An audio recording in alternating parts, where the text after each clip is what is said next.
Welcome back my YouTube channel sociology lab study. और आज की क्लास में यूपी ट्रिपल एस सी पेट exam 2025 भारतीय अर्थव्यवस्था के अंतर्गत आज जानेंगे वर्ष 2014 के पश्चात के आर्थिक सुधार। और ये पूरा साहित्य आधारित है एनसीईआरटी पर। तो 2014 के बाद के आर्थिक सुधारों की अगर हम बात करें तो इसमें 2014 के बाद भारत ने आर्थिक सुधारों को काफ़ी तेज़ी से लागू किया, क्योंकि देश की अर्थव्यवस्था को अधिक डिजिटल, पारदर्शी और प्रतिस्पर्धी बनाना था।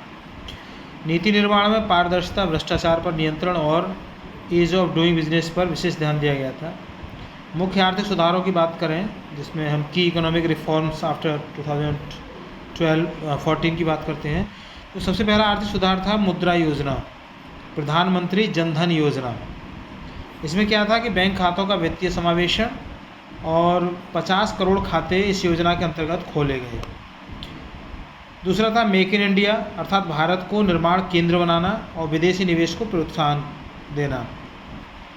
तीसरा जो सबसे महत्वपूर्ण सुधार था वो था जीएसटी, वस्तु एवं सेवा कर, एक देश एक कर प्रणाली और अप्रत्यक्ष करों का एकीकरण 2017 से लागू कर दिया गया। डिजिटल इंडिया, जिसमें सरकारी सेवाओं को ऑनलाइन बनाना और डिजिटल लेन देन में वृद्धि। पांचवी जो सबसे महत्वपूर्ण योजना थी इसमें वो थी उज्ज्वला योजना।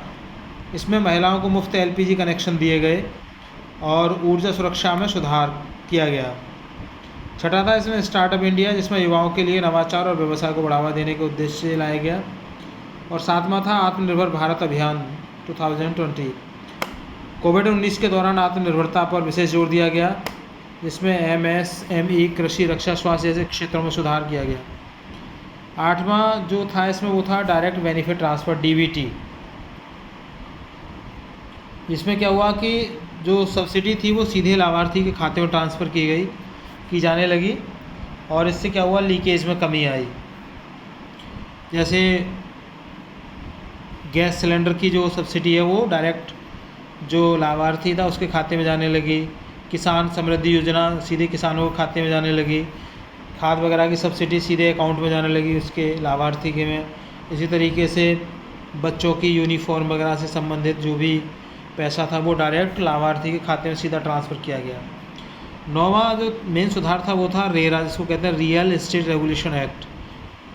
इसका उद्देश्य रियल एस्टेट क्षेत्र में पारदर्शिता लाना और उपभोक्ताओं के अधिकारों की रक्षा करना था। तो खास करके ये प्रमुख 9 आर्थिक सुधार गिने जा सकते हैं जो 2014 के बाद में हुए। अब देख लेते हैं कौन कौन से प्रश्न हैं। तो पहला प्रश्न है इसमें जनधन योजना की शुरुआत किस वर्ष हुई थी?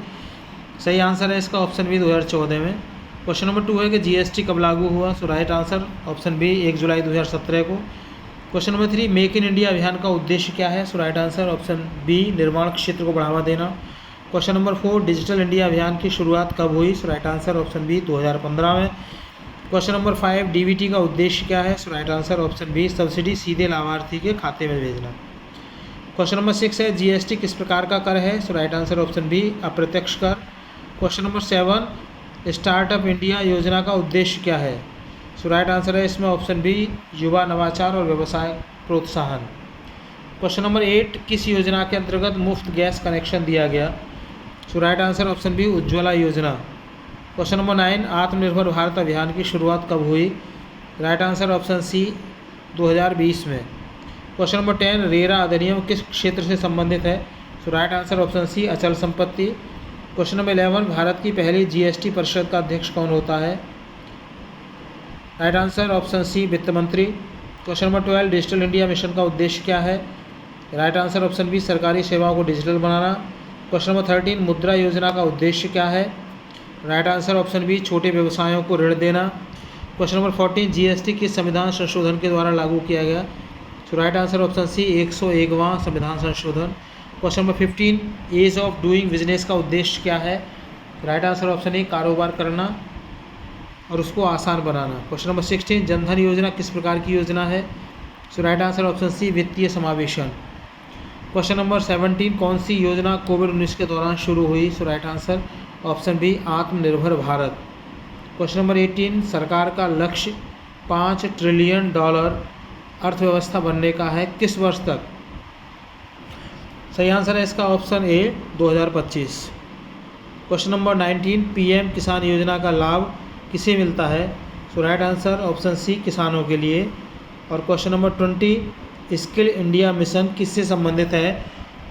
सो right answer is option A, तकनीकी प्रशिक्षण, वोकेशनल ट्रेनिंग। तो प्रिय विद्यार्थियों, अगर आप चैनल पर नए हैं तो उसको सब्सक्राइब कर लीजिए। वीडियो पसंद आए तो उसको लाइक शेयर कीजिएगा उन सभी विद्यार्थियों के लिए जो कॉम्पिटिटिव एग्ज़ाम्स की तैयारी कर रहे हैं। चैनल पर जुड़ने के लिए थैंक यू। मिलते हैं अगली क्लास में, तब तक के लिए जय हिंद।